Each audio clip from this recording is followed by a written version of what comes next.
Hello friends, welcome back to our channel tax knowledge, जहां हम आपकी टैक्स रिलेटेड हर query का जवाब देते हैं। आज इस वीडियो में मैं आपको बताऊंगा gift on the occasion of marriage under the income tax act.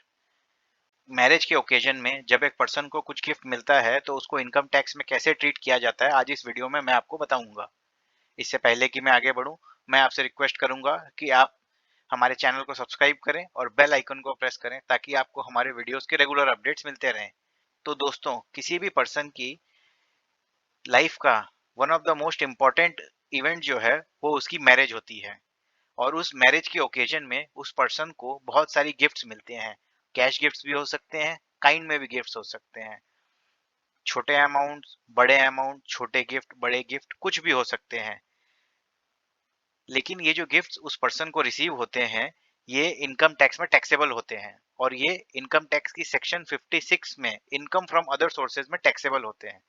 तो दोस्तों, इनकम टैक्स का जो सेक्शन 56 है वो क्या कहता है कि where any person receive from any person any sum of money the aggregate value of which exceeds 50,000 rupees is received without consideration by an individual or a Hindu undivided family in any previous year from any person or persons।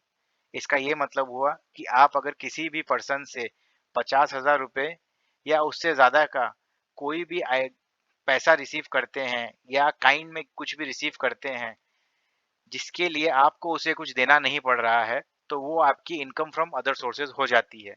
लेकिन इसमें एक तो exemption भी है जो कि यहाँ लिखा है, provided that this clause shall not apply to any sum of money और any property received from any relative. यानी कि अगर आपको अपने रिलेटिव से अगर कोई गिफ्ट मिलता है तो उस पर कोई टैक्स नहीं लगता है। इसके ऊपर ऑलरेडी मैंने एक वीडियो बना रखी है जो कि आप चेकआउट कर सकते हैं। दूसरा, on the occasion of the marriage of the individual, यानी कि जो ये 50,000 की लिमिट है कि आप किसी आदमी से 50,000 रुपए से बेसी का गिफ्ट रिसीव नहीं कर सकते हैं, उसमें एक एग्जेम्पशन है और वो एग्जेम्पशन है मैरिज को लेके। यानी कि अगर आपको अपने मैरिज के ओकेजन में अगर कोई गिफ्ट मिलता है तो उस पर कोई भी टैक्स नहीं लगता है। तीसरा है अंडर विल और बाय वे ऑफ इनहेरिटेंस। चौथा है in contemplation of death of the payer और donor as the case may be. और पांचवा है फ्रॉम एनी ट्रस्ट और institution registered under section 12A और 12A और 12AB। तो इसका क्या मतलब हुआ? इसका मतलब ये नहीं हुआ कि आपकी शादी अगर है तो आप अपने अकाउंट में तुरंत जाके कुछ बहुत मोटी रकम जमा कर दें। यहाँ पर आपको कुछ चीज़ों का ध्यान रखना होगा, क्योंकि दोस्तों मैं आपको बताना चाहता हूँ कि इनकम टैक्स डिपार्टमेंट जो है वो बहुत तेज़ी से बदल रहा है। उनके पास ऐसी ऐसी इंफॉर्मेशंस और ऐसे ऐसे सोर्सेज से इंफॉर्मेशन रिपोर्ट हो रही है जिसकी आप और मैं कल्पना भी नहीं कर सकते हैं। तो इसीलिए मैरिज के ओकेजन में आप जो गिफ्ट जब अपने बुक्स में रिकॉर्ड करते हैं तो उसके लिए आपको कुछ चीज़ें ध्यान रखनी होगी, जिसमें कि सबसे पहला है कि gift should be as per the status of the person. इसका मतलब क्या हुआ कि आपको जो गिफ्ट रिसीव हुई है वो आपको ध्यान रखना होगा कि वो आपके स्टेटस के हिसाब से हो। इसका ये मतलब हुआ कि मान लीजिए कोई आदमी है जो 5,000 रुपये महीने सैलरी कमाता है और वो दिखाए कि उसे अपनी मैरिज में 10 लाख रुपए का गिफ्ट रिसीव हुआ है, तो इस चीज को कोई भी विश्वास नहीं करेगा।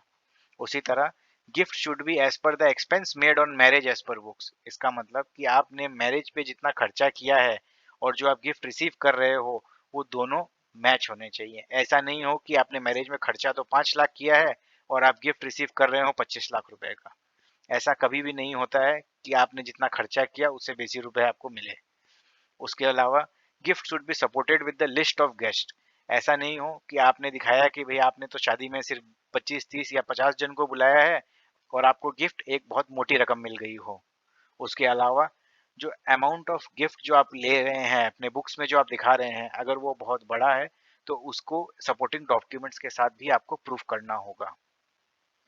यहाँ दोस्तों मैं आपको बताना चाहता हूँ कि अगर आप ये चीज़ नहीं कर पाते हैं, कि मान लीजिए आपका केस इंक्वायरी में आता है और आपका जो आईटीओ है या जो इनकम टैक्स का ऑफिसर है वो आपसे पूछता है कि भाई ये गिफ्ट आपको कहाँ से मिली, ये आप एक्सप्लेन करो।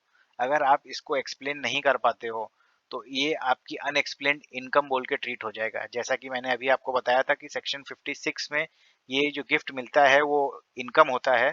तो अगर आप इसको नहीं एक्सप्लेन करोगे तो ये 68 में अनएक्सप्लेन्ड इनकम माना जाएगा। और 115 BBE सेक्शन के तहत इस पे 60% का टैक्स इम्पोज किया जाएगा। टैक्स ही नहीं दोस्तों, इसके ऊपर 10% की पेनल्टी भी इम्पोज की जाएगी। यानी कि टैक्स और पेनल्टी लेके total 70% of the gift amount आपको टैक्स के रूप में देना पड़ेगा। इसको अगर अपने एक एग्जांपल के थ्रू समझें कि a person claims to have received gift on marriage of rupees 10 lakh but is unable to explain the source of the same with supporting documents like list of donors, confirmation, affidavits, etc. Assessing officer treats the same as unexplained income under section 68. तो इसके ऊपर जो tax बनेगा और जो penalty होगी वो इसकी रेट जो है वो अप्रोक्सीमेटली 70% है, यानी कि आपकी टोटल टैक्स की लाइबिलिटी हो जाएगी 7 लाख। और दोस्तों ये सिर्फ बेसिक टैक्स लाइबिलिटी होगी, इसके ऊपर एप्लीकेबल इंटरेस्ट होगा। तो इसका मतलब आप समझ ही सकते हैं कि गिफ्ट रिसीव करना तो बहुत अच्छा होगा आपके लिए, लेकिन अगर आप उस चीज को अगर एक्सप्लेन नहीं कर पाओगे तो लगभग आपका गिफ्ट का अमाउंट ही आपको टैक्स में देना पड़ जाएगा। तो आई होप ये वीडियो आपको बहुत पसंद आया होगा। इसी तरह के और वीडियोस के लिए आप हमारे चैनल को सब्सक्राइब कर सकते हैं। Thank you friends.